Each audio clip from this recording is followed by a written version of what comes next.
Please take your seats. We will try and commence in 1 minute. Thank you. I'll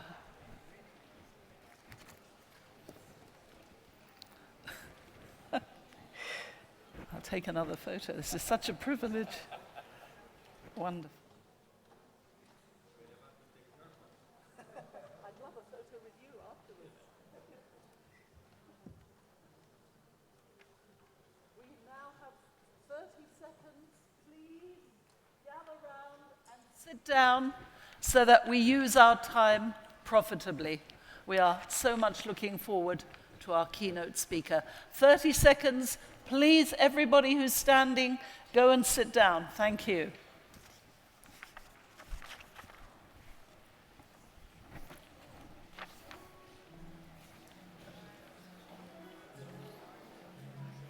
Vite, prenez vos places, s'il vous plaît.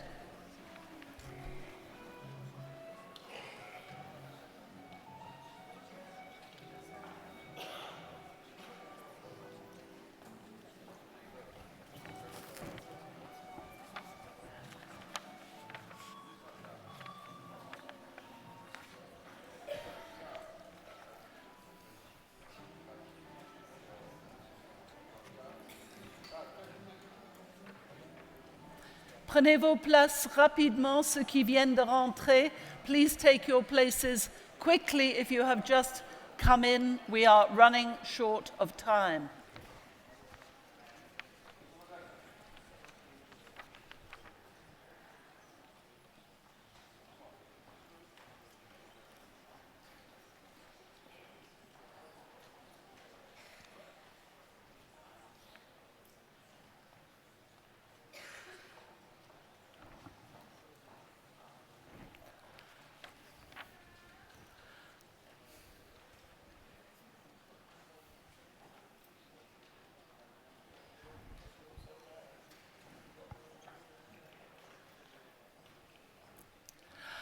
Okay, everybody, we've come to one of the highlights of our conference that lots of us have been looking forward to, including myself. It's a great honor that I will be introducing Professor Muhammad Yunus. He holds the Nobel Peace Prize for his work as founder of the Grameen Bank. Since the 1970s, the bank has provided interest-free loans to poor people in rural Bangladesh, especially to women. The Grameen Bank now has 8.5 million borrowers and rising. I'm sure many national banks would be envious of those figures. And Professor Yunus is the founder of microcredit and father of social business and more than 50 other companies. What does he do in his spare time, I wonder, in Bangladesh? He never stops inventing, innovating, and being a major entrepreneur. We could have done with him throughout the conference. He has a PhD in economics from Vanderbilt University in the USA. I'd like to quote Professor Yunus in one of the phrases of his that I love. I'm sure this will ring true with a lot of you. Human beings are not born to work for anybody else, he says. For millions of years that we were on the planet, we never worked for anybody. We are go-getters, we are farmers, we are hunters. We lived in caves and we found our own food. We didn't send job applications. So this is our tradition. Professor Yunus has 112 awards from 26 countries, too numerous to mention. So instead, it gives me great pleasure, and I am truly thrilled to leave you in the capable hands of Professor Muhammad Yunus.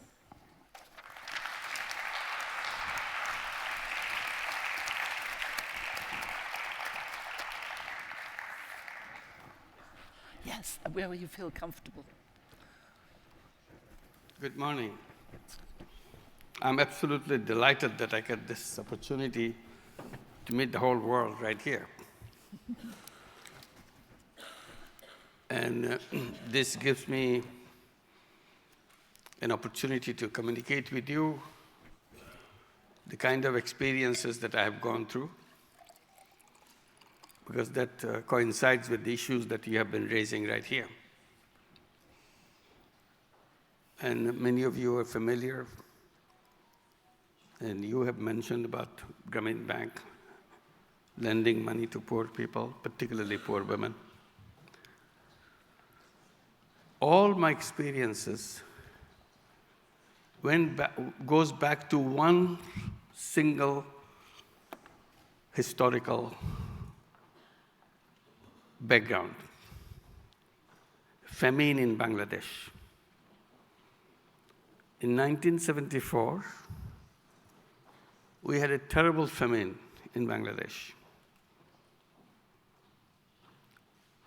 Nearly 100,000 people died within a couple of years of famine. Those who survived, their life expectancy went down, their health conditions remained poor throughout their life. And out of that, I was pushed into something that I had never dreamt of doing. Famine in that region in Bangladesh is nothing new. We had another famine in Bangladesh in 1943, in the whole region, not only Bangladesh, part of India also. More than 2 million people died. And famine in other countries also. Horrible history of famine. Many studies have been done on famine. One common thing comes out from the studies. In many of the situations of famine, there was no shortage of food. Still, people didn't have enough to eat because they didn't have the purchasing capacity. There's a food in the store, but I can't go and buy it because I don't have anything. So ultimately, it is extreme poverty which causes the famine, not the shortage of food. In most cases, there are other cases where shortage of food caused famine. So in my situation, I'm just, as you have mentioned, that I was teaching in the United States. I came back to Bangladesh because Bangladesh became an independent country in 1971, separating from Pakistan. We were part of Pakistan, but politically we didn't get along. After a long war of liberation, eastern part of Pakistan became independent at the end of 1971. Famine came in 1974. I came back from United States because I thought now that Bangladesh is an independent country, I should go back and be with the people, see if there is anything of help that I can do. But I had no idea that I will just jump into the famine. Here I was teaching economics in the classroom, and the famine is raging all around me, people dying everywhere. That shocked me. And I kind of wondered what economics is all about. If economics is so good, how come people are dying? How come somebody who spent all those years of preparation in economics has no idea how to help people? So one of the things I was trying to do is to go to the village next door to see if there is anything I can be of use. After months and months of working with the village, I saw how people are deprived from the small amount of money to solve little problems that they have, and they become victims of loan shark. That's when I started lending money out of my own pocket. It was not a bank, nothing, just simply helping people so that they can start doing things that they wanted to do. That grew over time. Started in 1976. We became a bank in 1983. And it created a big tension, big conflict between me and the banking system. Banking system said it cannot be done. I said, I'm doing it. They said, oh, well, it may not last. I said, as long as it lasts, I'll continue. I started challenging the banking system, saying the banking system is designed in the wrong way. It lends money to people who already have lots of money. It doesn't lend money to people who don't have money. I said, that's where you go wrong. You have to redesign your bank in a way, you go to the people who don't have the money first. And after that, you go to the people who have money. Of course, bankers laughed at that idea. That's not banking. I said, that's the banking. I started saying credit should be treated as a human right, because the banking system left out half the population of the entire world from their outreach. I said, what kind of system is that? You leave out the real people in the bottom half population, 4 billion people, and you claim yourself a financial system. So I said, credit should be taken as a human right. It's not a question of whether you can do it or not. It's a responsibility of all of us to make sure it is done. I said, people are poor, and you bring human rights, right to food, right to shelter, right to health, right to work, all kinds of beautiful words. How do you make sure they have right to food? Is the government bringing food to them every day? How do you ensure right to health and all other human rights?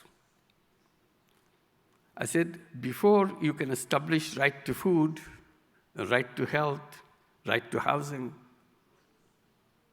one of the basic responsibility of you is to establish right to credit. The moment you bring credit, the person becomes alive, active. Then I added by saying, credit is like an economic oxygen. If we don't have oxygen in this room, we cannot breathe. We collapse. We become dysfunctional.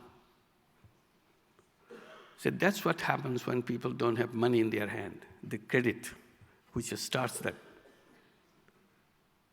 So credit is a financial oxygen. People become hungry, cannot take care of their need for food because they don't have that oxygen. The moment you connect them with the financial oxygen, they become alive, active, creative. And I kept saying repeatedly, all human beings are packed with unlimited creative capacity. You forget that. You see them as somebody inferior to others, not capable to take care of himself or herself. I said, poverty is not created by the poor people. Poverty is created by the system that we have built. That's where the whole process starts. Because we created a system where institutions are built not to help people, but to make money for themselves. Those are two different things. So you can create institutions which will be helpful to people. And the credit is one. And that's what we started and worked and continued. Today I can say with total confidence, for Bangladesh, famine will be a history. It will never come back because it transformed the whole society. You mentioned 8.5 million borrowers today. It has grown, it's now 9 million. As you mentioned, it keeps rising. And we work in every single village of Bangladesh. not a single poor family, anybody under the poverty line, is outside the scope of financial system. So it's a totally integrated system. And the beneficiaries of our system are basically women. We forgot about them. It's the women who are the sufferers of the famine the most. One of the common traits of famine, when famine starts in a country, in a location, men gradually disappear from the family. He wants to take care of himself. It's a very common phenomenon. Mother can never leave their children behind. She's always clinging with the children. Take the fate together, not ever abandoning any child of the family. So they are the one who understand the harshness of famine. Given opportunity, they become the biggest fighter. That's what happened when we brought financial services to the poor women. 97% of those 9 million borrowers are women. And that transformed the whole country, Bangladesh. That idea is spread in many, many countries around the world. So when we talk about food, food is not something you put in front of them. Food is something which you enable the person to have access to. Just like in the famine, there was plenty of food, but people were hungry. They cannot get to the food. They cannot buy the food. So that's one issue that I wanted to raise in connection with the food. The second one I wanted to mention, since you're all mayors of the big cities around the world, where do the people in the cities come from? From the rural areas. They see opportunity there, they come. Rural areas, if you want to make your life a little better, you go to the little town next to your area. If you see more opportunities in a bigger city, you shift to the bigger city. If you see that's not enough, you go to the capital city. That's the movement of people from the rural areas to the little towns and the little bigger towns and ultimately to megapolis, the largest city in the country. What draws them? One part is the frustrations. I don't have anything where I live. Only opportunity I have to go to the nearest town where there's some opportunity maybe for me to make my life a little better and take care of my family. So they go to the step by step. In many countries now, I'll tell you, I'm sure you have those countries represented here. Villages are becoming empty. There's a constant problem in Japan is empty villages. Only people who live in villages in Japan are the elderly people. You don't see any young people. Same thing is happening in China. Villages are becoming empty. All the young people, boys and girls, are leaving for the cities, our factories, and so on. So that process continues. Opportunity,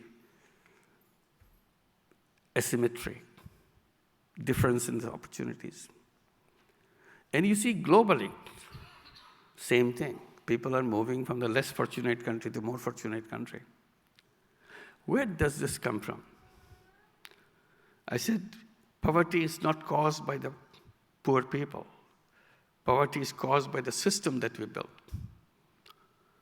This system creates enormous income disparity, enormous wealth disparity. Almost 1% of the total population of the world owns 99% of the wealth of the entire world.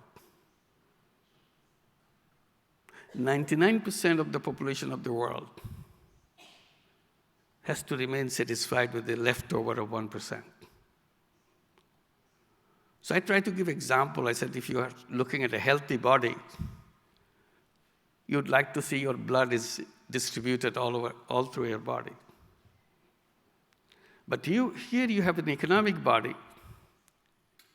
where all the blood is concentrated on the tip of your finger. Only 1% is left for the rest of your body. That's a very sick body. It doesn't work very, very far. And all this wealth are concentrated in a few countries, few lucky countries in the world, maybe half a dozen countries. That half a dozen country, people who live there, or few people, not all of them, few people, that 1% people who live in those cities, in those countries, they command the entire wealth of the entire world. So what do we do when you are in an unlucky country? In a village in an unlucky country, you move from little town to the bigger town to the capital city, then you move to the luckier country next door.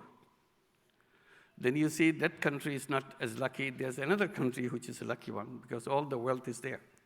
So there's a movement of people, always is like a magnet. It's attracting people all around the world. We call it migration. And you are very worried about migration. Migration will not disappear. Migration will become stronger because wealth concentration is becoming stronger and stronger. Every day, every moment. You have read the report that 26 people in the whole world, just 26 people, own more than the wealth owned by half the population of the entire world. You can read the list of those 26 people. We know them. They're not bad people. They're good people. We'd like to take selfie with them. Bill Gates, Warren Buffett, Carlos Slim, Mark Zuckerberg, you name it. They are the 126 people.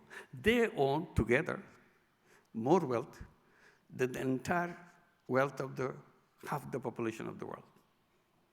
So what do the half the population do?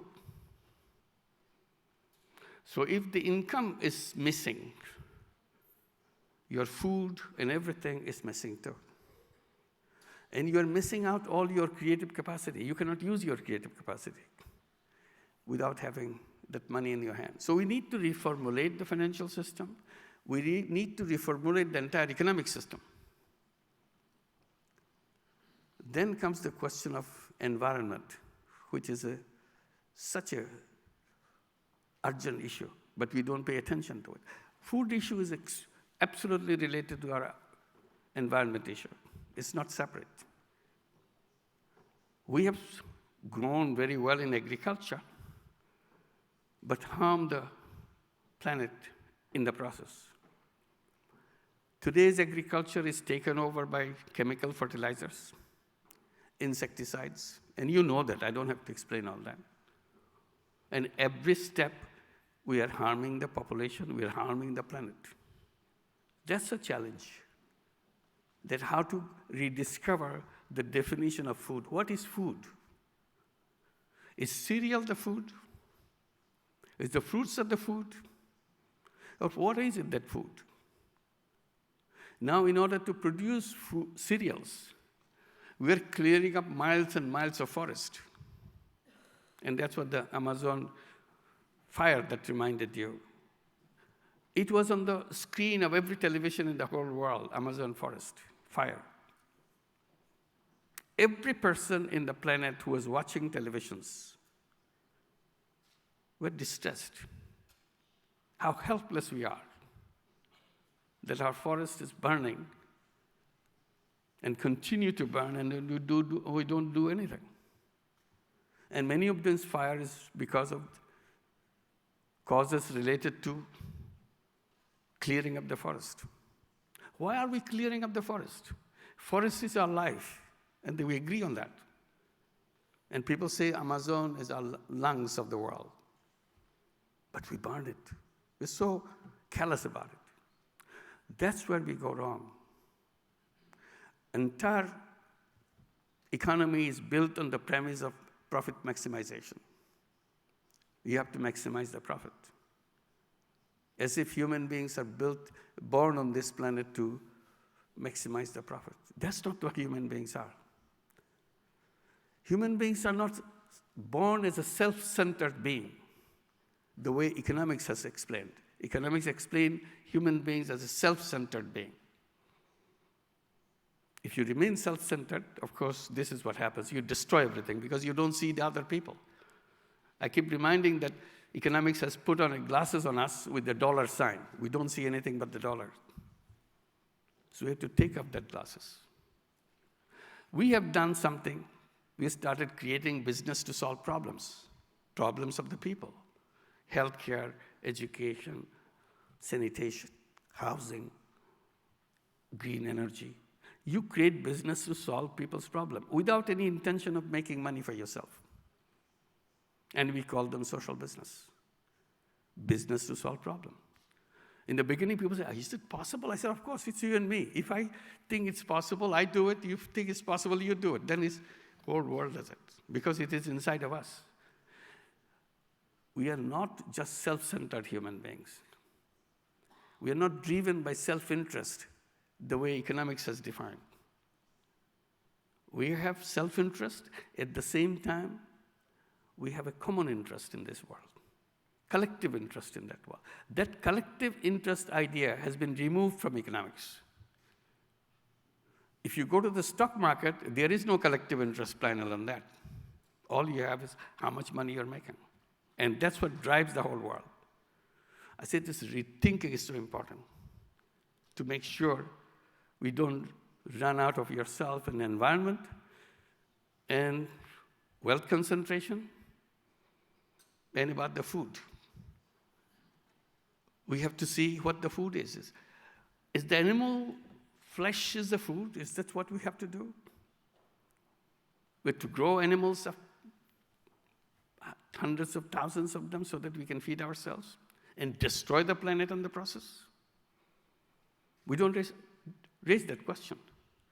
We have to redefine what the food is. Healthy food. In the name of food, we destroy planet, we destroy our health. In the market, you see what unhealthy food is being sold to you and your children. So food is not a simple term.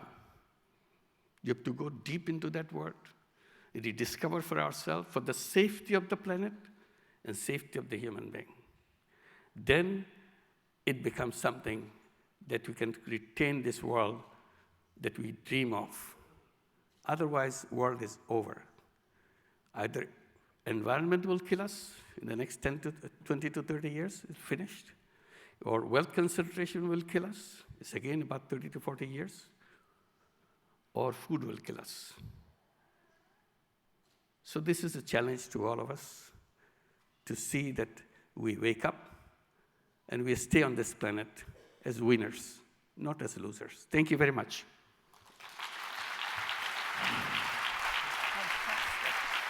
Absolutely brilliant. Thank you so much.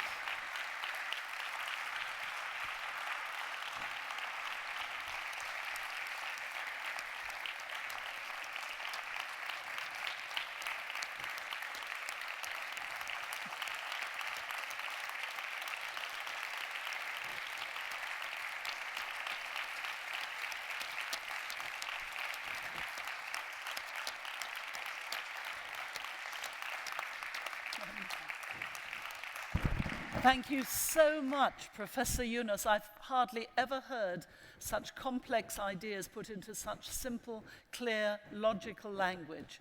And it is absolutely arousing for us to realize how illogical it is to be spoiling and wasting our beautiful planet and giving people terrible food and making some people very poor at the expense of the rich. You've put all the concepts into beautiful language with not a single note, and it has been a fabulous, wonderful speech. Thank you again.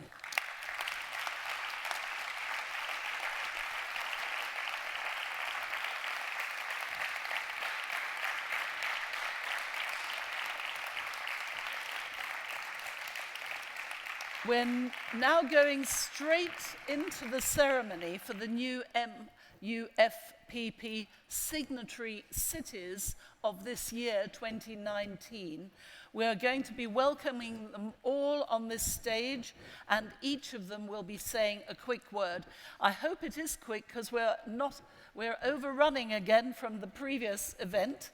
After that, we will have the UN round table with members of the United Nations. So now I'm going to leave the stage and hand you over to the ceremony for the new MUFPP signatory cities for 2019.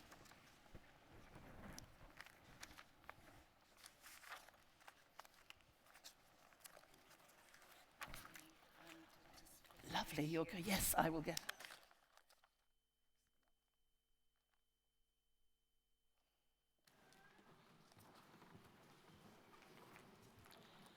All right, apparently we are going to take the floor after the speech of Nobel Peace Prize laureate, Jota. That's a tough one. Yes, thank you, Professor Yunus, for these insightful and inspiring words. Thank you. So today we have the pleasure to welcome, good morning everybody, of course, this is an honor and a joy to be here today with all of you. A special thanks, of course, goes to the city of Montpellier for welcoming us with such a flawless and warm organization. Thank you very much.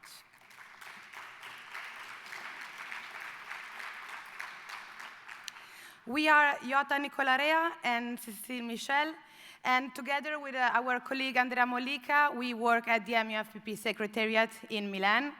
Basically, we are the faces behind the emails that you have been receiving on the last years.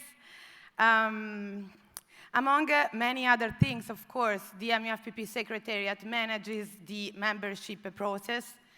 And we have to say that 2019 has been a prolific year for MUFPP membership, because 25 new cities joined forces with us. So I'm going to read out the names of the cities which are not here today with us, but we know that they are very much committed to the Pact.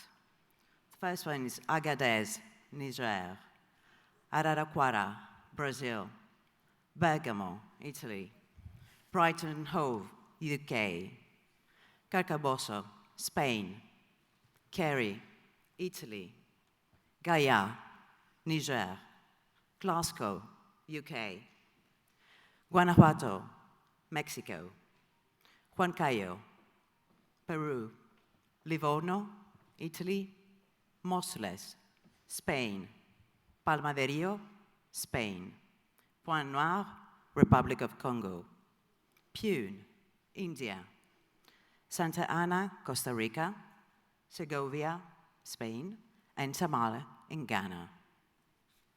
Thanks to these cities and for their commitment.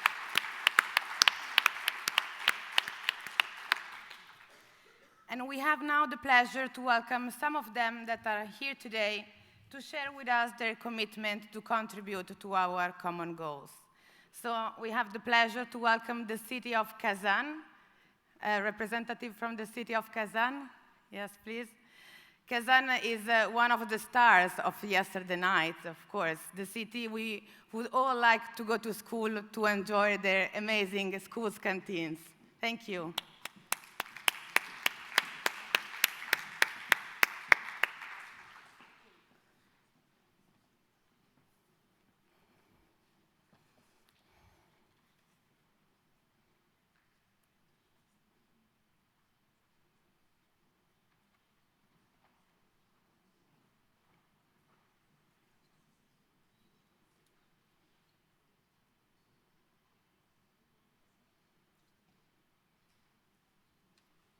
Thank you. You can keep the Then we call on the stage the city of Lecco in Italy, which is an Italian town which is connected food, sustainability, and art. Welcome.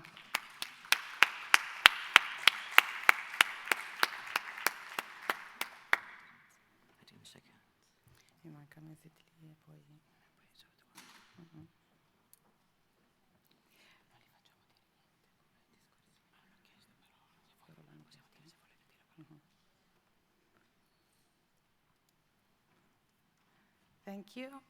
And now we call on stage the city of Mezitli in Turkey, which is another star of yesterday nights. Mezitli is the city where women producers have the chance to have their special market, to establish themselves as women and as entrepreneurs. Hoş geldiniz. And teşekkür ederim.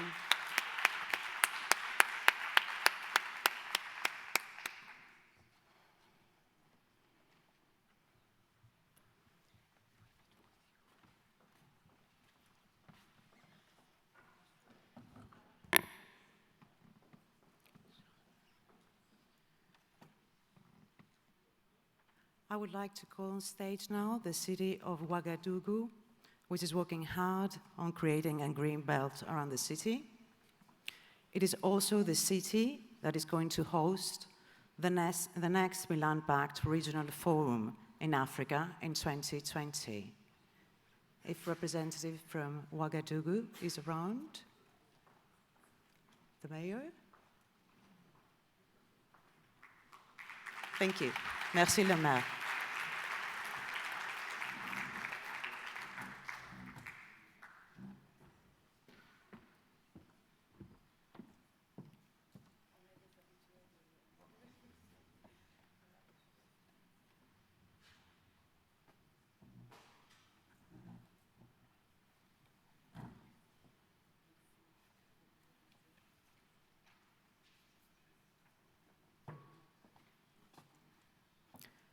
I would like to call on stage the city of Toulouse, France, if I can see them.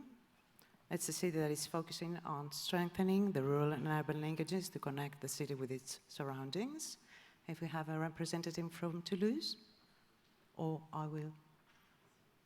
will move to Trento. I would like to call the representative of the city of Trento, the city which is working hard on shortening the food chain and raising awareness through a participatory process.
yourself at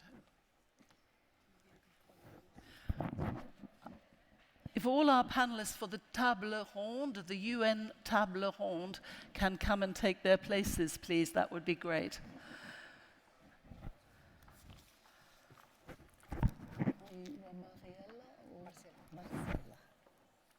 Well, they've given me Mariella in my script. Yes.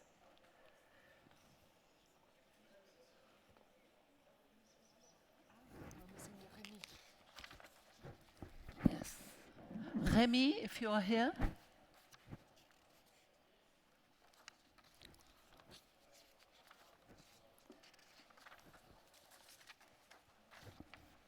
I'll wait for Remy. Remy Sietchiping, are you there? If not, we may have to. Oh, good. Thank you, Remy. Good to meet you too. Hi. I'll meet my other panelists too. You are Simona? Yes. Nice to meet you, Simona. And Martina. Marina. Nice, Marina. They gave me all the names wrong. That's okay. Oh. Usually I'm called Martina in Europe. Just as Marina, lovely.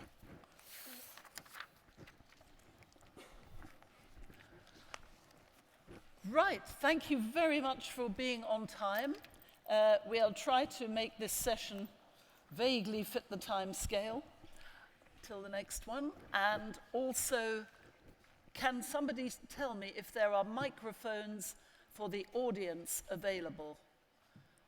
If there are, we'll be asking questions. If not, we'll carry on from up here. It's always nice to have people from the floor. It's much more exciting.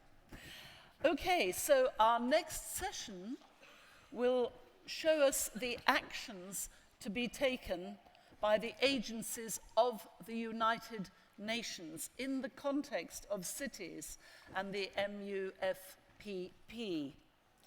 So the aim of this session is to connect all the silos. A lot of us work in silos, even different agencies of the UN work in silos. Cities work in silos, countries work in silos. What we want to do is communicate overall, best ideas, cross barriers, crash the barriers, and all work for the common cause of our planet. So we're going to see how global agencies work with which cities on food systems.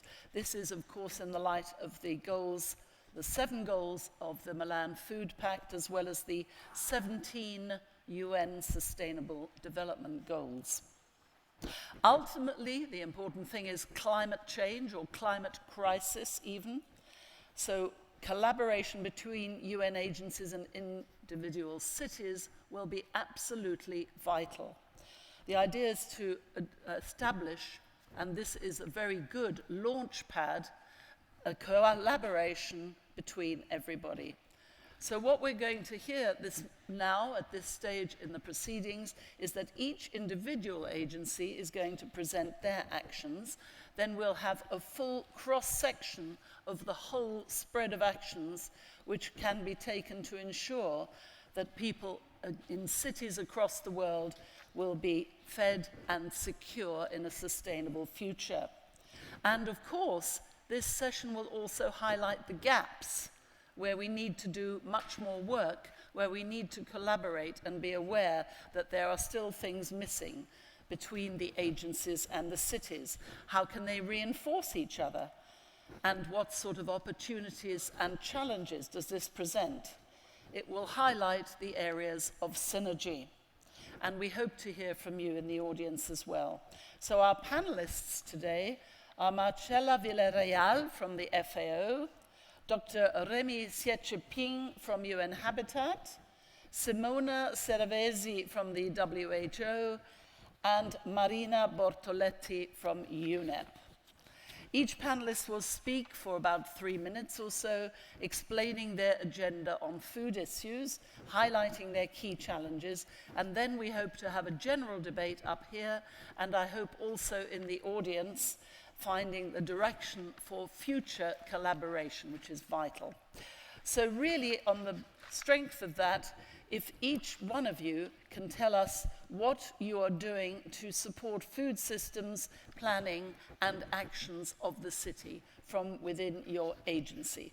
We'll start with Dr. Marcela Villarreal, Director of the Partnerships Division of the FAO, the Food and Agriculture Division. So tell us about the FAO's actions, Marcela. Thank you very much. Good morning again to all of you. It's a pleasure to be here to talk about these issues. First of all, FAO has been working on the urban agenda since the year 2000. And we have also been a very active contributor to the UN Habitat 2 process, and therefore this is one of the areas of interaction. We have made sure that food systems are integrated in the new urban agenda. We have just delivered our Urban Actions Framework, and this is a framework that basically brings together different actors, different sectors, throughout different levels of government.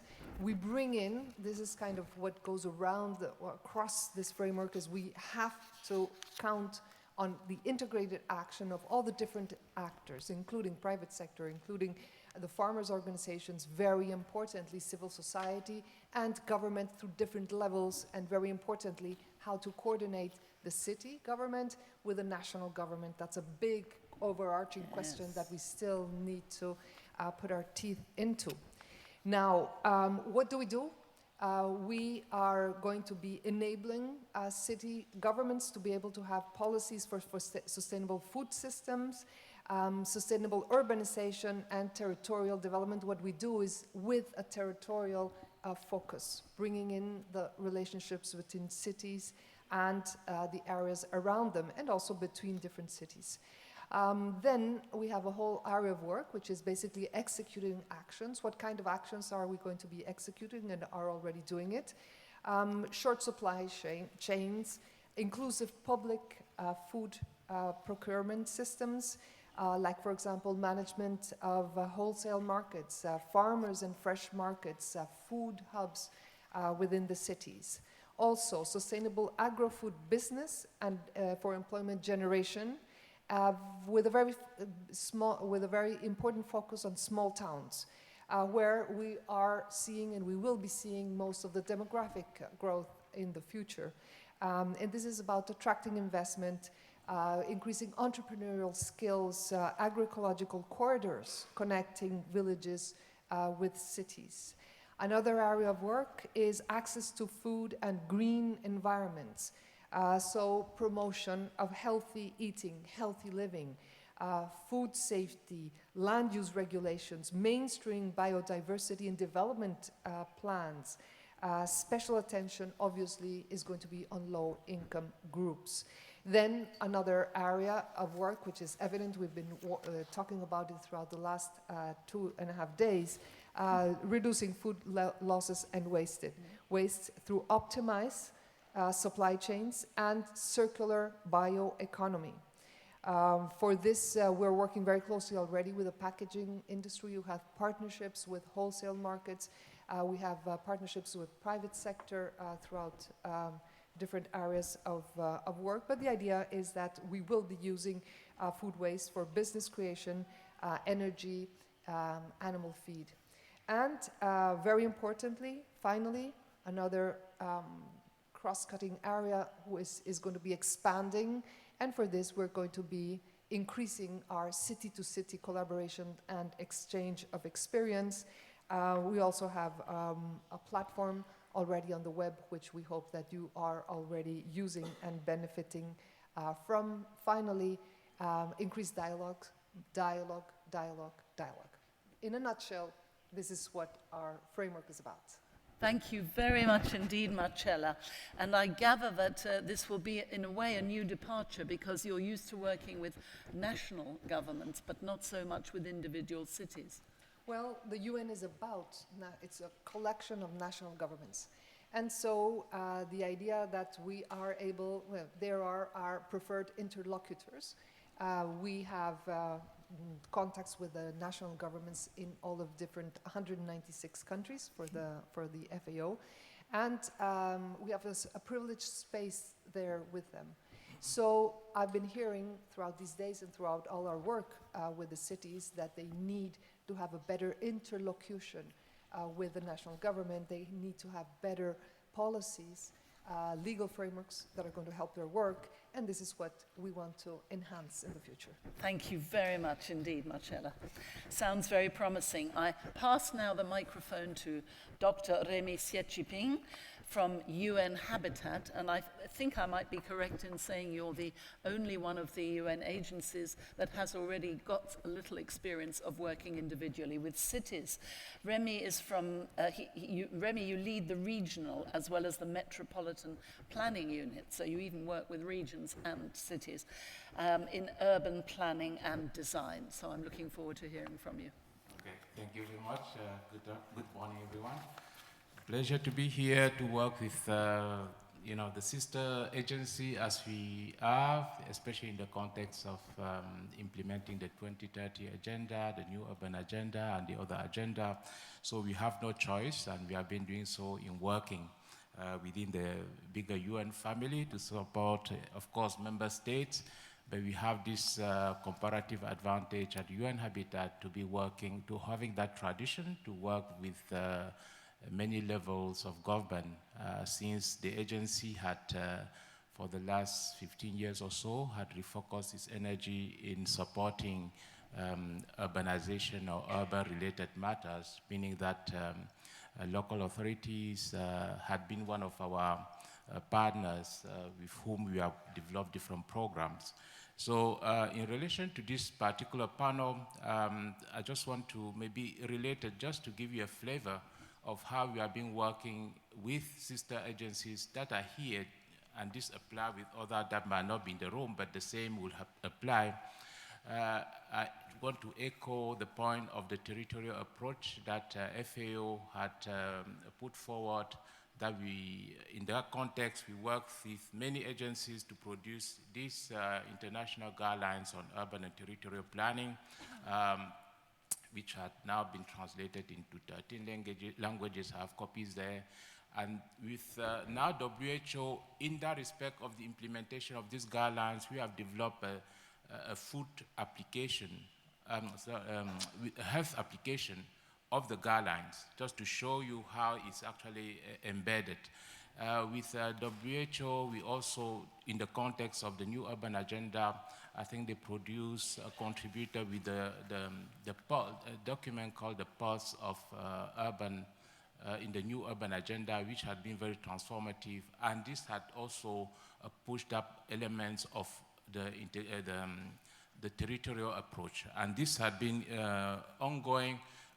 And one of the things we do as UN agencies are enabling partnership beyond the city or peer-to-peer learning and others. So in the territorial approach that resonates with all the agencies here, we have this platform we call Symposium on Urban and Territorial Planning, where we had the first event last year in Japan. The second edition will happen in Morocco next year. The other thing we do, because we actually navigate between local or subnational government, we call them a national government, is to make sure that policies that are designed at all this level can really support enabling the environment for all the actors to work. So in our work on national urban policy, we ensure that the thematic areas that are of concern, such as health, food, in this context, are being taken care of. So in that context, for instance, just to give you an idea, is that we also develop a food application. How do we mainstream the food dimension, food and nutrition in that context in urban policy? Because urban policy and this Milan Food Pact policy had been quite transformative. He had called upon local authorities to appreciate the importance of addressing or facing the food and nutrition of people living in cities. So that gives us an impetus, therefore, to support local authorities, national government, to have that dialogue and put in their different policy strategies, regulatory frameworks, elements that will make that work and sustain. Because at times, you can do that in one city, but if you don't have that kind of national approach might be short-lived. The other element that the third element we work on, I think we touched on earlier on, is really, and the one example of the cities that have signed this Milan Food Pact policy is working with rural areas. We can, going beyond territories, how do we have that continuum of space? How do we work in the context of the Sustainable Development Goals that is telling us that we should leave no one behind, and UN Habitat had added leaving no space behind, because we cannot do that without taking into account that particular area. Just to highlight this again, we have a very close, intimate relationship with UNEP, not only because we are in the same compound in our headquarters in Nairobi, but we have a strong collaboration programs that we operate at different levels. And to finish off, if you don't mind, just to give you, in the 5 areas where UN Habitat has structured its work, the work on normative, what we call developing some guides. Of course, you have a thematic guide on food and urban and territorial planning, and also urban policy that we have been working closely with friends from FAO. We have also one on climate change and territorial planning and urban policy that we have worked with some colleagues in Nairobi from UNEP, and also the food lens of the application of the guidelines. And along that, we also have an assessment tool on the territorial planning that has several components on health, food, and other dimensions that are also being developed and deployed in few countries that I mentioned later. So that's the second area of intervention. The last one is on supporting our member states and local authorities and actors in making that work. So we have training packages that we, in those areas as well. And the fourth one is really about advocacy and partnership, where we have developed, and this is an opportunity to announce that for the first time we are launching a forum for urban and rural actors that will take place in China in November. This is the first time stakeholders from urban and rural will meet together. We have forum for urban, for rural, and others, but so we launch that as a platform again for that dialogue. And we have several projects where we are collaborating with all these partners in about 15 countries dealing with this issue of food and health for the particular one, and also climate change. Thank you. Sorry for that. Thank you very much, Remy Secheping.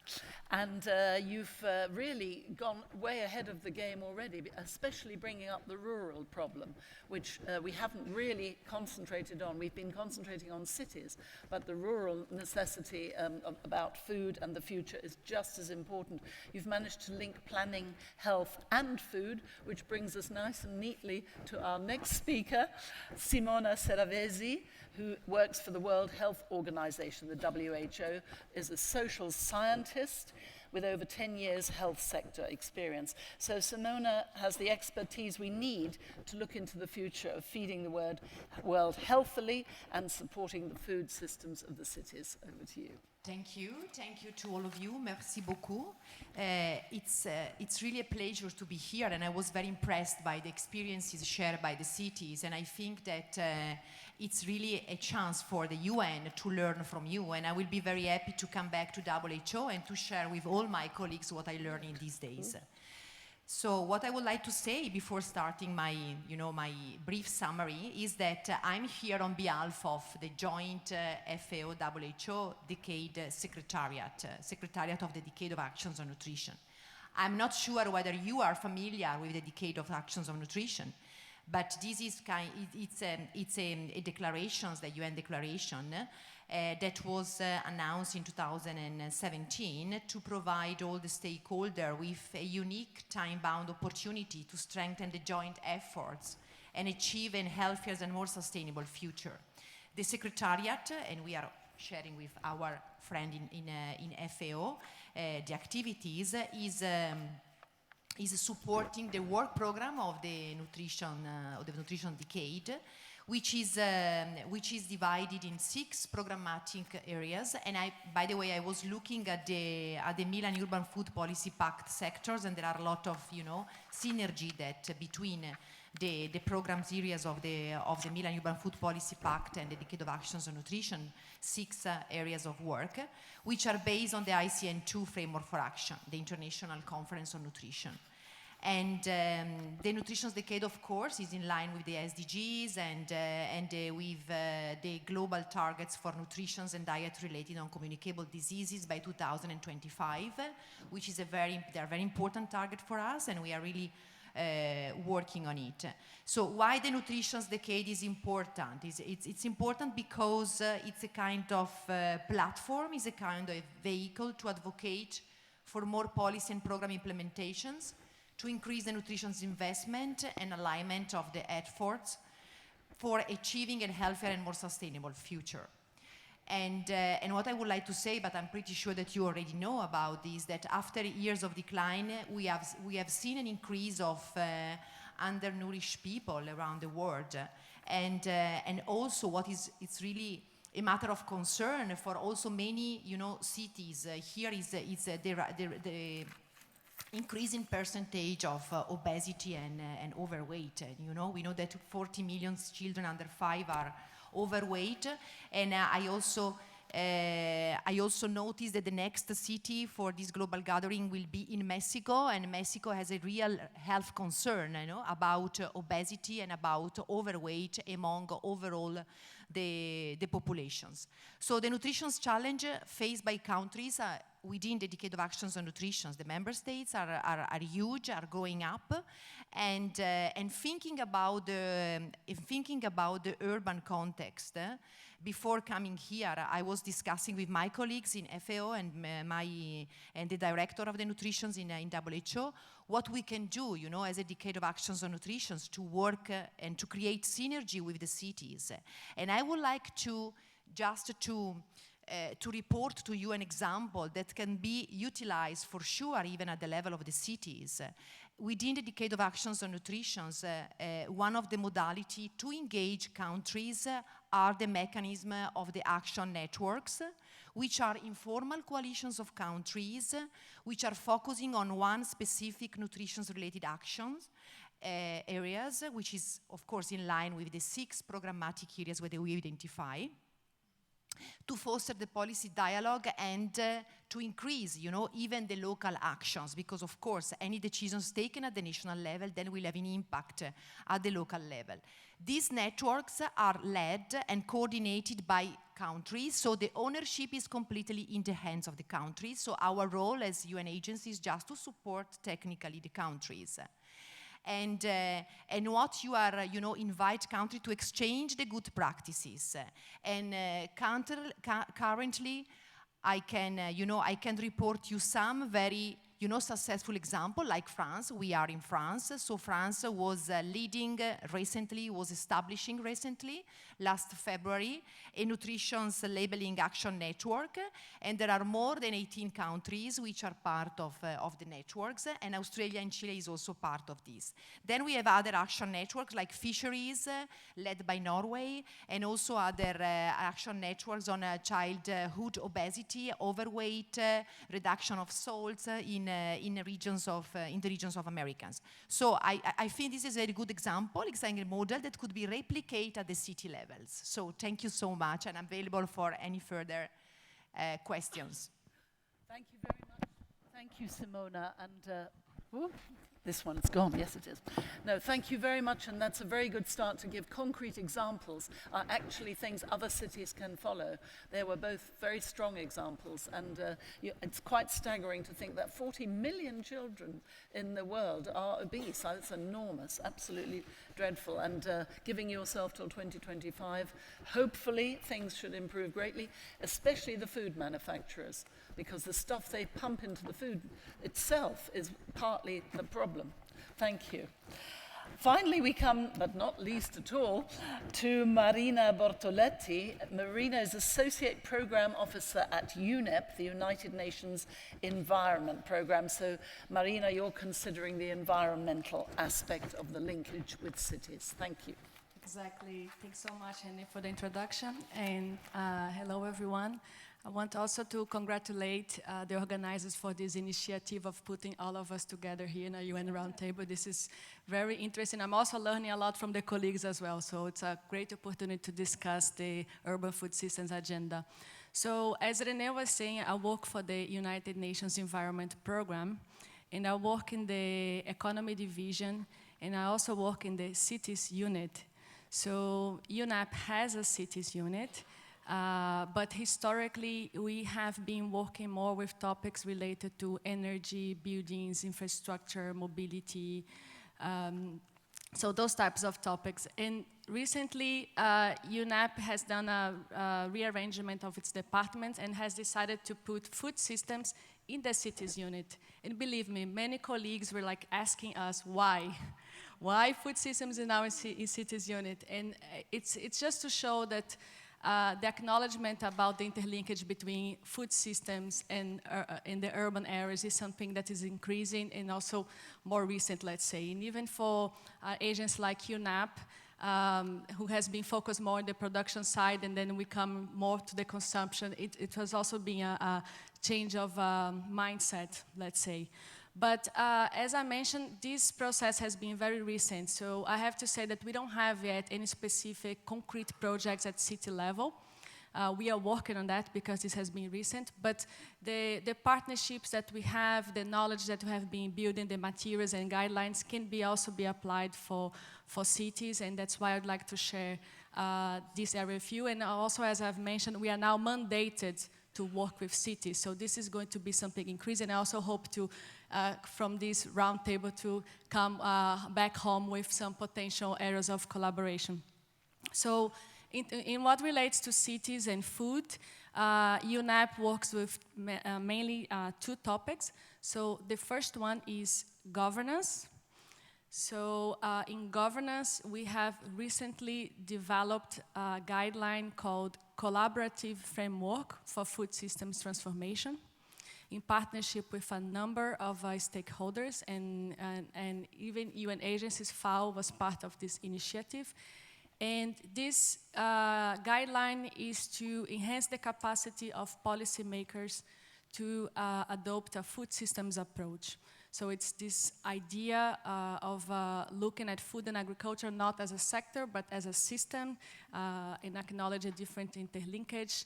It's about the integrated policy making that we have been speaking here, and then all other agencies are acknowledging more and more, in the actors and cities as well.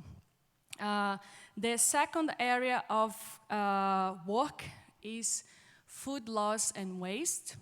So UN Environment started working with food loss and waste back in 2013, following that the launch of that study, if I'm not mistaken, by FAO, that shocked the planet that 1/3 of our food is lost and wasted. So we're so shocked. And of course, that because food loss and waste has a huge environmental impact, we decided to create in 2013 a campaign called Think, Eat, Safe. It's still online, and in this campaign we provide tips for consumers on how they can reduce their waste. There is also a guideline for companies, and there is also a guideline that inform policymakers how they can build food loss and waste strategies. And I have to say, although this was created in 2013, the content is still up to date, so you can still go there and you still have information.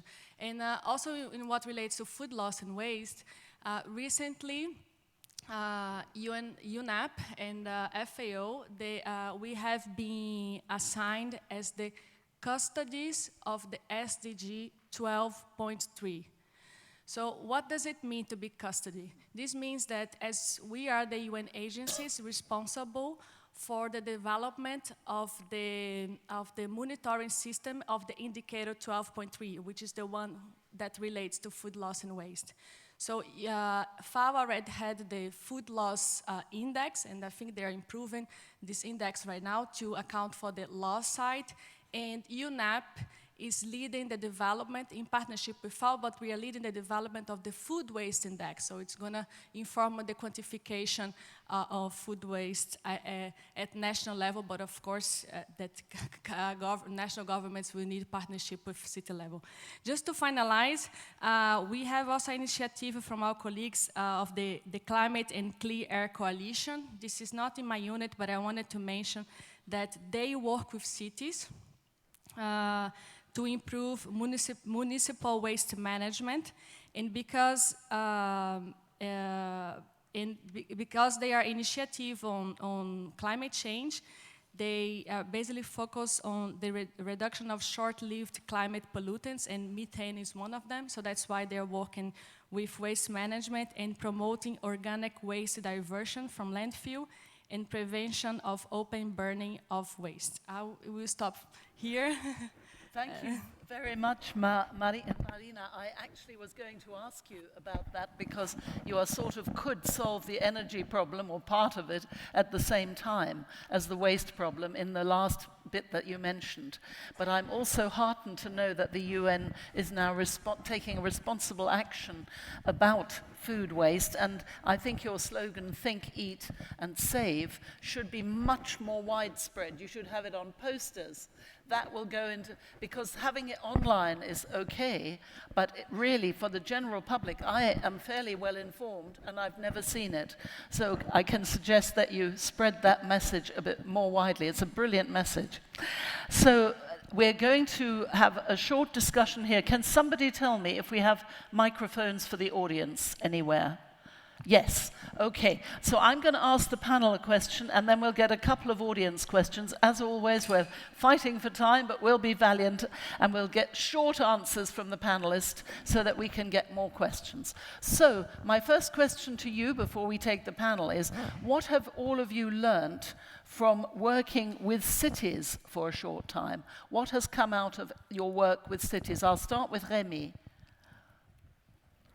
Sure. I think one of the key things that come out is that there's a lot happening in cities, so we know very little. So that's very clear. So we have to be very much on the listening side. I think that helps a lot. Then you can come and see where you can add value, where you can support it. Very more acupuncture, transformative, but they are doing a lot. The other thing that we have learned is that things can be happening in cities, but cities are not islands, they are not isolated. But cities sometimes forget that they really have to get other, level of governments on board to multiply their effect. So that's a communication that, discussion we need to think or do. So just these two for us had been one of the highlights of what we have learned working with cities. Super. Thank you very much. Very succinct and very positive. Marcella. Thank you. I think here when we address cities and the issues within the cities, one of the main issues is how to move from a sectoral approach to a systemic approach. And this, of course, needs a new way of thinking and also a new way of organizing ourselves. So you will see here the different UN agencies. We are more or less in nature sectoral. So health works with the health ministry. FAO has traditionally worked with the agriculture ministry. Mm-hmm. And sometimes that privileged relationship with that ministry is, of course, always very positive, but sometimes there's even a little bit of envy, and sometimes the agriculture ministry doesn't like us to go to talk to other ministries. Oh. So here, what we need to do is to develop also a systemic way of support for the city needs. And that means that we work together in response to the demands from the city. So if a demand for a city is about a sustainable food system, and this of course has to do with climate change, it of course has to do with healthy living, it of course has to do with the internal governance, then we come together, and this is what we need to work on more, we come together and give a coordinated support to that very concrete and specific demand from the city level. Thank you, Marcella. It seems that there will be a huge culture change both within the UN and within the relationship between UN and cities in a very short time. And perhaps this conference has actually kicked it started. I hope so. You're nodding there, Marina. Can you give a short reply? Simona, sorry, I meant Simona. Yeah, my short reply is that the mutual collaborations with cities is very key, it's very crucial for us. And then I would like, to emphasize again what Marcela was saying, because as a WHO, for instance, now I'm talking as a WHO, we are working at the national level, for instance, about marketing for food for children, taxations, beverage and drinks, because our concern is the consumption of salt, sugar, fat and trans fat. So we are really more focusing on the national level, but I'm sure that through a mutual collaborations we can also engage, or we can be engaged by the cities, because the cities can influence also the national level, to implement or to pass some laws or regulations that they can even impact at the city level, and especially, of course, for citizens and for consumers. Yes, these cities are in a very good position to push their own governments. Absolutely, well put. And now it is really Marina. Yeah, so what to say? I think so many things to learn from cities. Really, we are learners. I agree with my colleague, with all the colleagues here. And I think for the UN, we are understanding that it's going to be difficult for us to realize our goal to achieve sustainable development, to promote the sustainable development without working with cities. This is for sure. We need to work more with cities. We need to learn from you. And we also need more initiatives that promote this interlinkage between cities' needs and national level governments, and also, of course, regional and global agendas, because we have the Paris Agreement, we have the 2030 Agenda, and usually the national governments are the ones who are responding, doing the negotiations, but we need to bring more the different linkage between those two agendas and levels. Thank you very much, Marina. I think it's really given a good shake-up both to the UN and to the cities to see the importance of collaboration, because it's no more valuable to cling everything to our own little areas.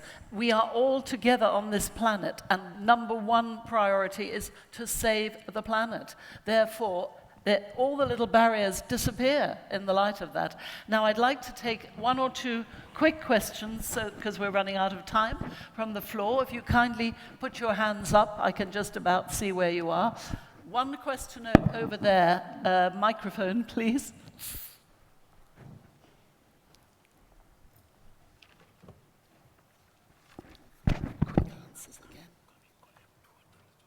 Bonjour. I'm going to speak in Spanish.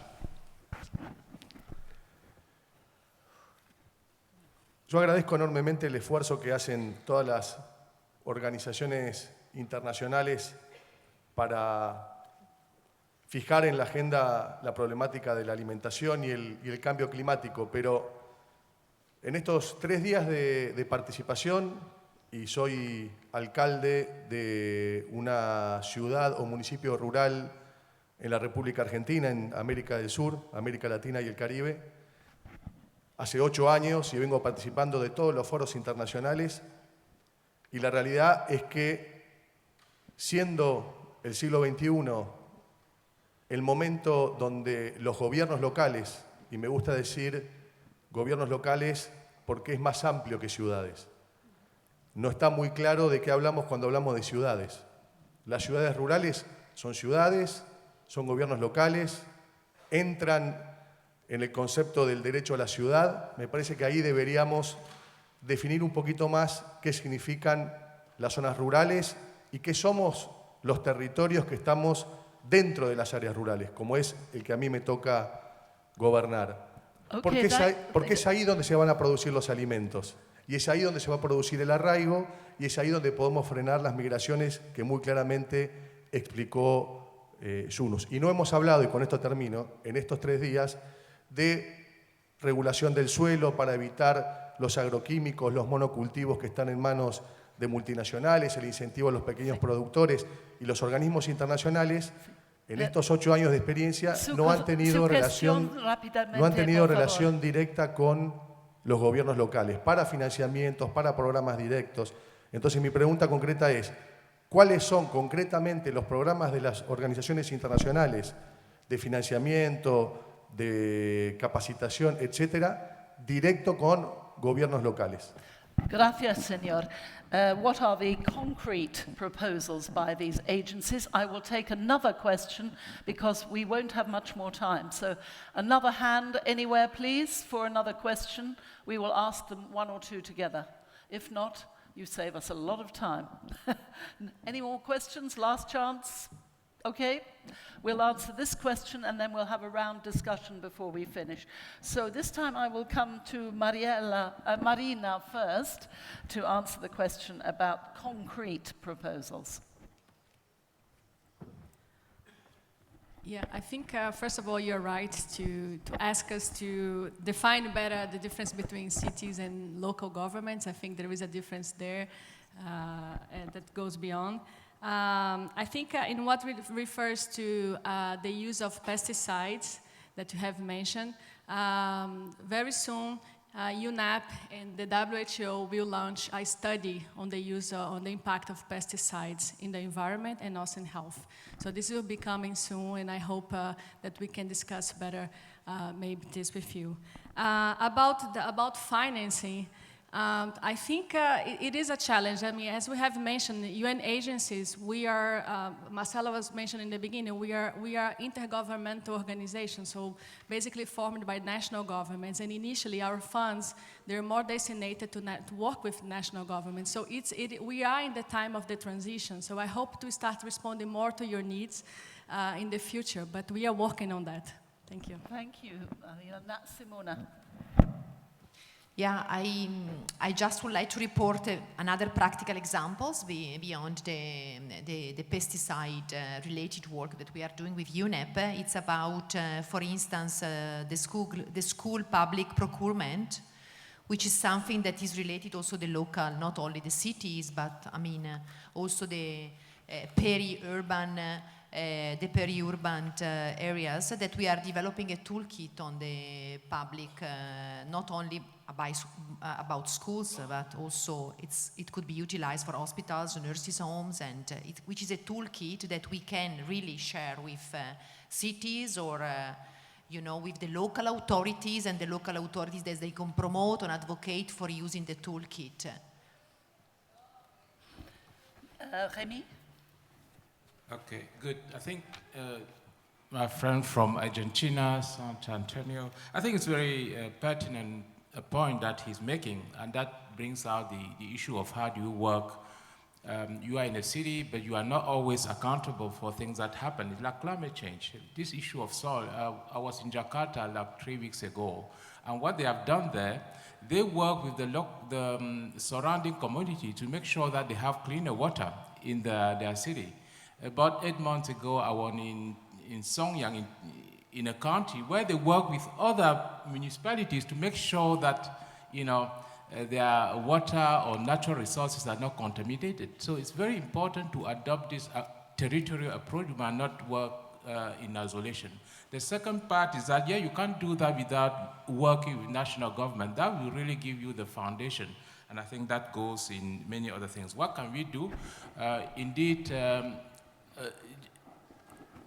What the type of programs we have in this area of territorial support on urban-rural linkages.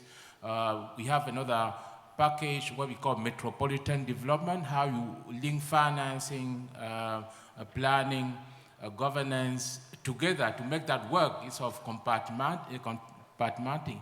We have done that in other parts. So the minimum you could do is to share with you, to put you together with those who can do that, to reflect and see how you can do things differently. There's a lot locally that you can do through your network, but opening your eyes is really the first step, without looking for financing and others. Thank you very much. That's very practical information, Remy. Thank you. And now to Marcela.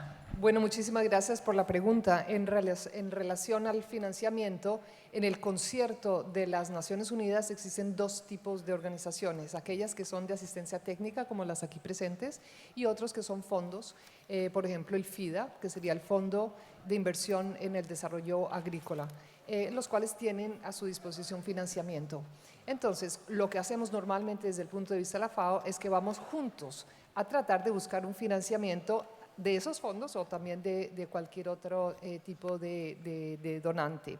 En términos de como agencias de conocimiento, que somos las que estamos aquí representadas, hemos desarrollado realmente una cantidad importante de guías, de metodologías para apoyo, incluso a nivel de los gobiernos locales. La FAO tiene más de 130 cursos de educación a distancia, e-learning, que están dentro del sitio web, muchos de ellos referidos a las temáticas que usted nos planteaba. Tenemos una serie de instrumentos también que han ayudado a mejorar la gobernanza a diferentes niveles. Tenemos códigos de conducta, por ejemplo, del uso responsable de los suelos. Existe un código de conducta desarrollado por la FAO. Desechos responsables de los pesticidas, por ejemplo. Tenemos un trabajo directo con los productores de pesticidas. Tenemos en conjunto con la OMS, tenemos el Códex Alimentarios que decide, por ejemplo, determina el estándar de, por ejemplo, la cantidad máxima de residuo de pesticida en los alimentos. Ese tipo de estándar es lo que hacen este tipo de agencias y que después regulan el uso efectivamente de los pesticidas, pero también de los suelos que usted mencionaba en el mundo. Tenemos también otros instrumentos, son numerosos, no los puedo citar, pero tenemos uno más reciente que es los principios de inversión responsable en agricultura y en sistemas alimentarios. De manera que hay una serie de diferentes instrumentos que ponemos a disposición y cuando tenemos posibilidades, porque efectivamente no tenemos posibilidades de dar apoyo casi que ni siquiera a todos los 196 países que son miembros, pero también tenemos trabajo directo con gobiernos locales, como lo vimos esta mañana, se discutió la suite de indicadores para apoyar el trabajo justamente de los gobiernos locales para alcanzar estos objetivos, con capacitación directa. Thank you very much, Marcella, and also thank you for your question. Looking at the time, as always, I think we will be drawing this little session to a close. But it's been very, very promising to see the start, I mean, not the start, for Remy, it's already halfway into your work. For all the other agencies, you are wide open, you are receptive, you are aware of cities, you are looking at their problems, and it is important that we really get an impetus from this conference, from these 3 days, for you to carry on and really look at interaction with the cities, collaboration, and I get the feeling that you are well on the way, at least.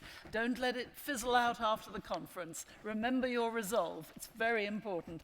So thank you very much to Marcella, Remy, Simona, and Marina.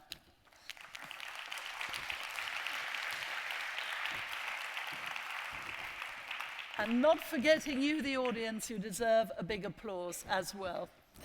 It's been a very productive session. It's brought UN agencies and cities, I hope, a little closer. I hope this is just the building bricks on which we will build and carry on.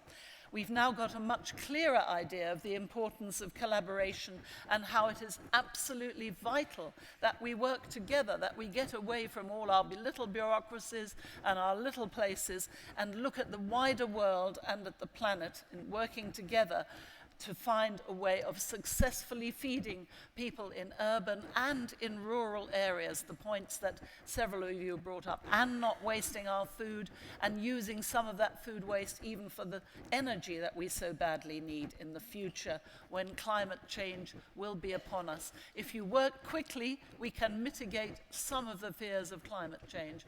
There is a lot to be done in 10 years. You've got to do the work. So we'll now go straight to the culmination of what these 3 days of our conference have been about, the Declaration of Montpellier. And to present it, our warm host of this inspiring event, the Mayor of Montpellier, Philippe Sorel.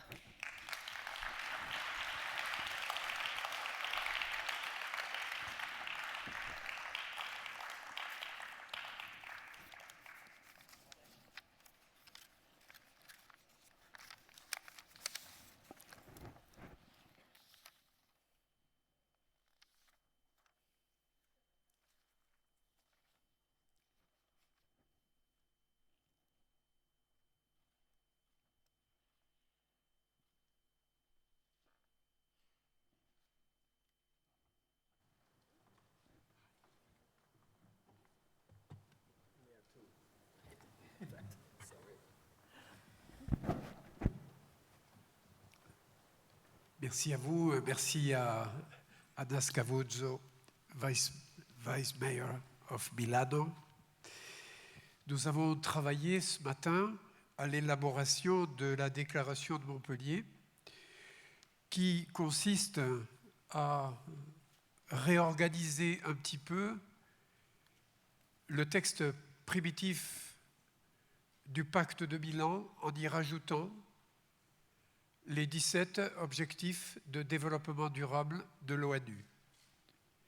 Nous avons enregistré les demandes des villes, les amendements des villes, et de cette confrontation, de cette discussion, nous avons élaboré un texte dont la première partie représente le Pacte de Milan et la deuxième partie sont les amendements et les ajouts que nous avons formulés de façon collective avec toutes les villes.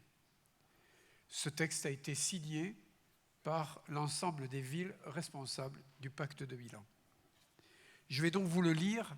Je vais essayer d'être assez lent pour la traduction. Déclaration de Montpellier, 5e rencontre annuelle et sommet des maires, 7, 8, 9 octobre 2019.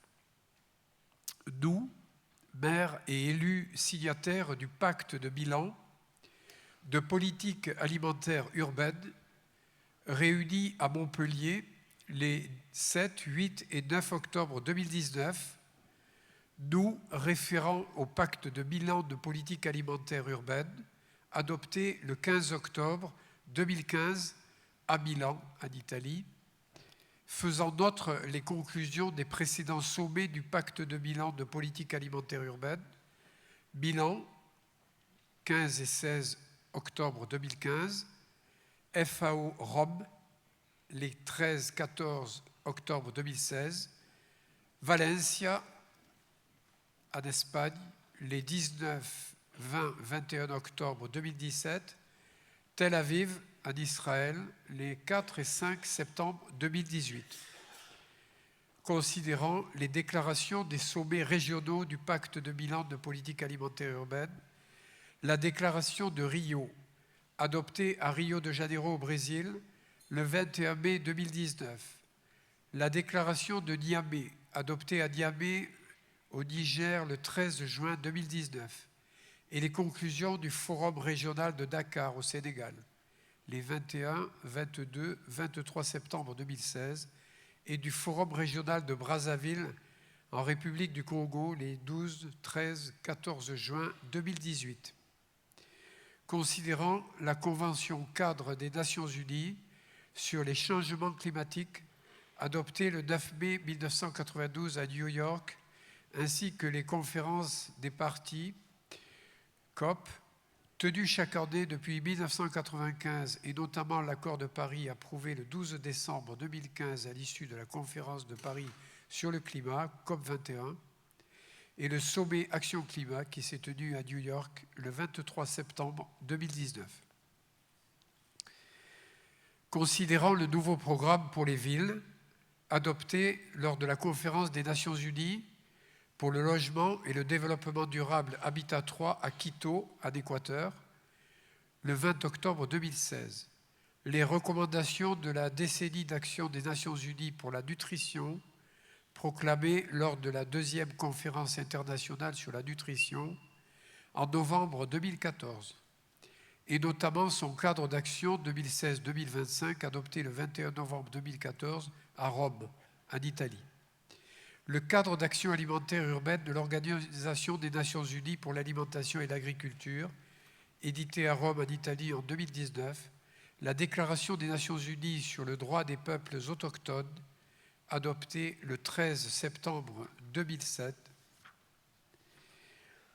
considérant la résolution « Transformer notre monde », le programme de développement durable à l'horizon 2030, aussi appelé Agenda 2030, adopté par l'Assemblée générale des Nations Unies à New York le 25 septembre 2015, reconnaissant que les objectifs de développement durable fixent la marche à suivre pour parvenir à un avenir meilleur et plus durable pour tous, et répondre aux défis mondiaux auxquels les peuples et la planète sont confrontés, que les objectifs de développement durable sont intégrés et indissociables, et que pour ne laisser personne de côté, il est indispensable d'agir pour l'atteinte de chacun d'entre eux, qu'il existe des interrelations multiples et complexes entre les questions alimentaires et les objectifs de développement durable, que les politiques alimentaires et urbaines sont indispensables à la réalisation de l'objectif de développement durable de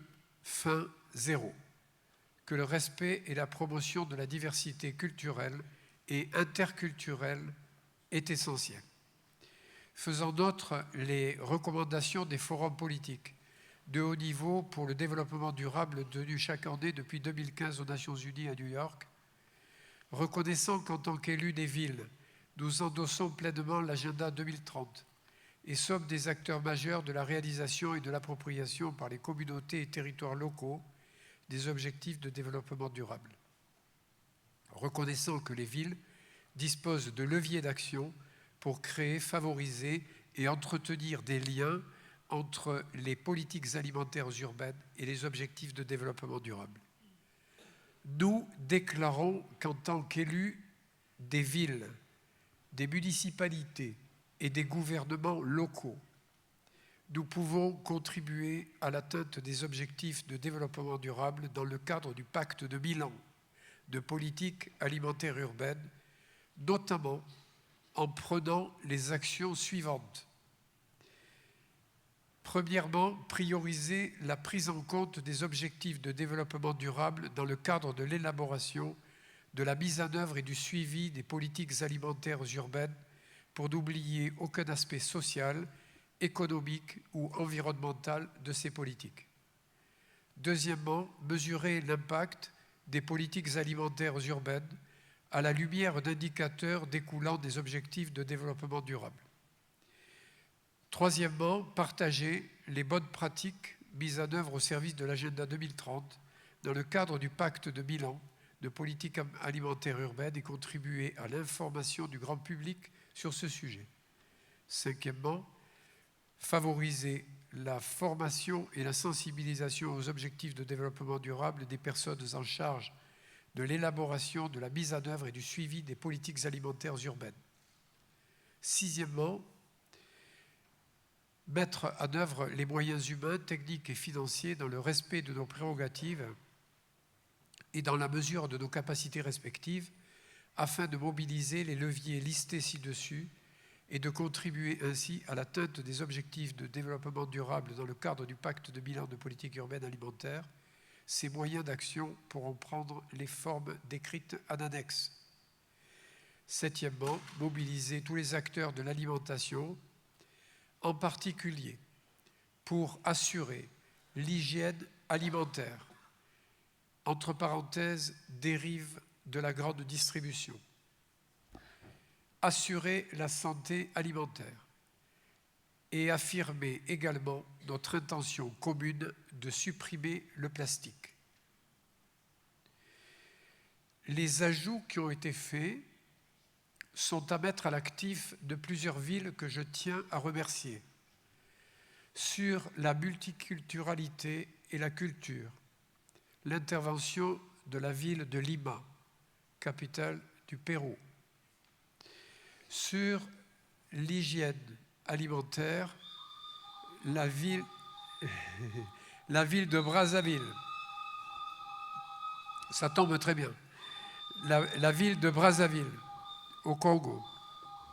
Ensuite, nous avons sur les dérives de la grande distribution, également Brazzaville. Sur la santé alimentaire, nous avons la ville de Nantes et de Barcelone, et Nantes également pour supprimer les plastiques. Voilà les apports qu'ont donné les villes ce matin et qu'ils en soient remerciés. Nous les avons intégrés dans la déclaration finale de Montpellier.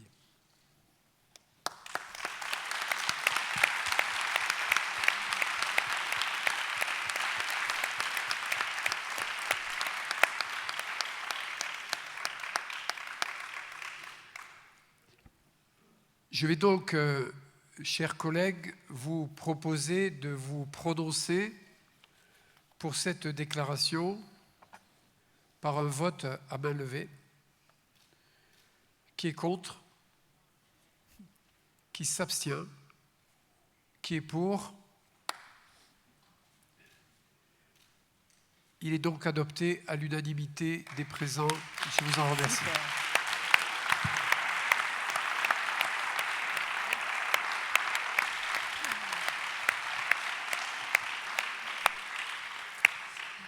Thank you very much, Mayor.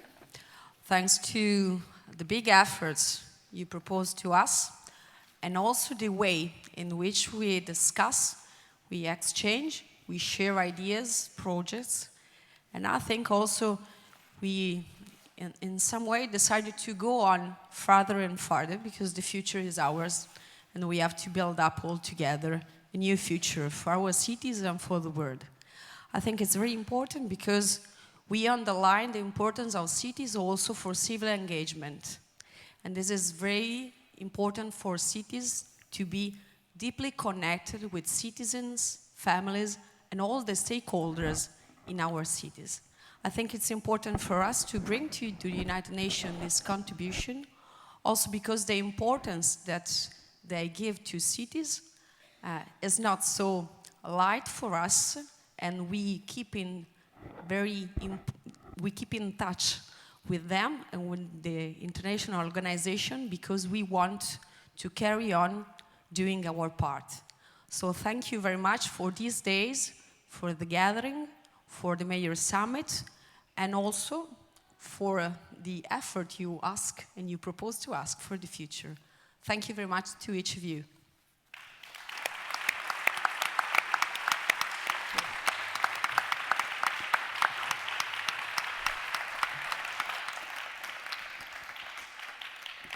Thank you all so much for being so attentive and so enthusiastic over the past 3 days. Thanks especially to the city of Milan and Anna Scavuzzo for the impetus of the Milan Pact, which started 5 years ago and has yielded more and more impetus and action. And that is why, thanks to you, Annie, in part, we have reached this successful declaration today. Mr. Philippe Sorel, it has been an utter pleasure. C'était un grand plaisir de travailler avec vous dans un contexte professionnel, mais aussi humain. Et on est très impressionnés avec tout ce que vous avez fait pour votre ville, qui est un microcosme de ce qui pourrait être et pourrait être développé dans les autres villes. Il y a c'est vibrant, votre ville.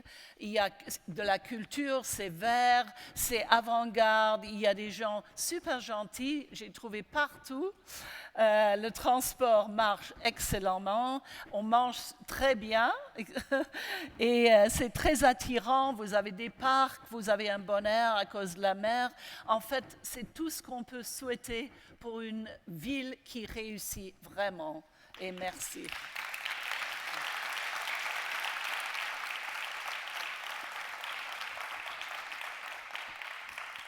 Et il y a une longue liste de gens que je voudrais remercier.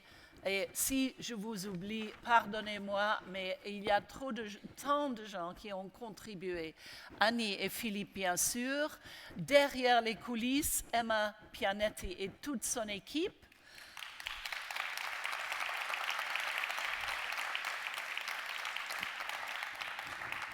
Toute l'équipe qui travaille au quorum, qui ont donné un magnifique endroit pour notre...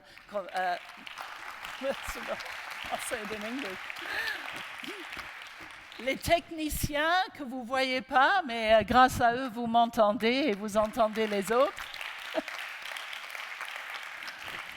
Les interprètes qui sont derrière, mais qui travaillent sans arrêt pour interpréter tout ce qu'on a dit.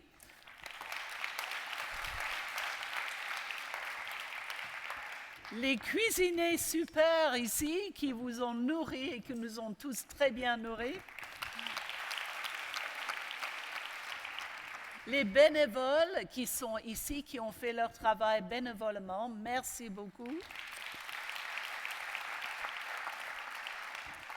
and all the staff and participants at this conference. I have really had a wonderful time, I must say. In spite of having to moderate, it has been a fabulous conference. It's been rousing, it's been inspiring, it's been very positive. I hope we do keep this positive feeling and build on it and not forget it. The fact is that all of us care. We care about equality in the world. We care about the planet. We care about proper food distribution. We care about healthy soil and healthy food.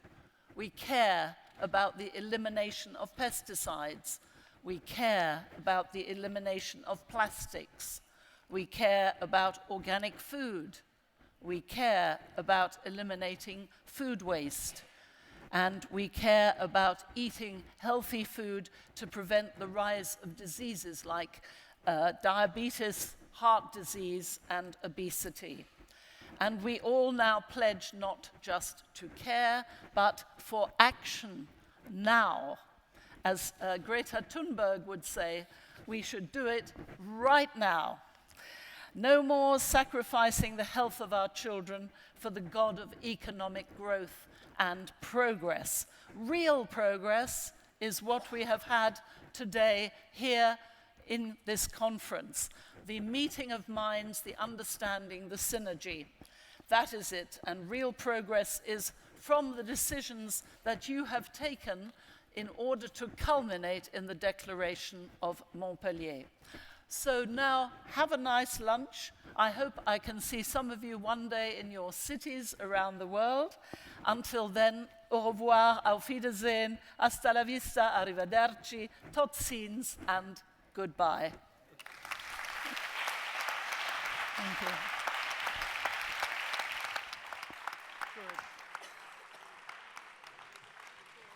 Et merci, really. Merci. Merci, Philippe.